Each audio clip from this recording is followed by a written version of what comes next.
In today's video, I'm going to teach you how to reset Outlook view to default. If your Outlook layout looks messy, columns are out of place, emails aren't sorting the way you expect, or panes have disappeared, resetting the view is a quick, safe way to restore order.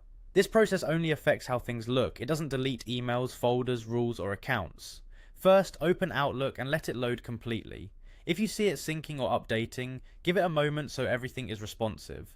This guide applies to the desktop version of Outlook, where the ribbon runs along the top of the window. Next, click into the specific folder that has the problem.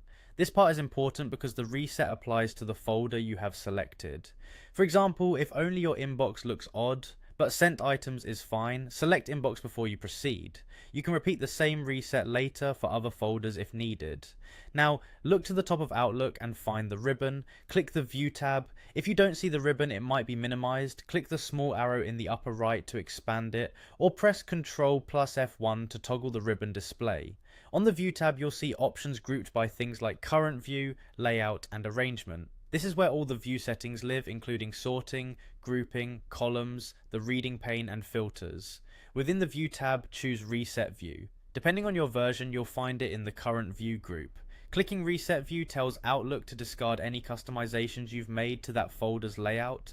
That includes custom columns, manual sorts or groupings, filters you might have turned on, and changes to how the reading pane is positioned. When Outlook asks you to confirm, click Yes. The folder instantly returns to Outlook's default layout. Typically that means messages are sorted by date with the newest on top, standard columns are restored, and the reading pane goes back to its default placement. If you had a filter hiding messages, they'll reappear because filtering is cleared during the reset. Take a moment to scan your folder after the reset.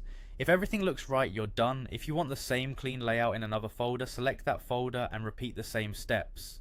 And if you prefer a minor tweak, like turning the reading pane on or off, you can do that from the View tab after the reset without affecting your messages. That's all it takes to quickly restore clarity in Outlook. Thanks for watching, and I hope this helps you get back to a clean, predictable email view.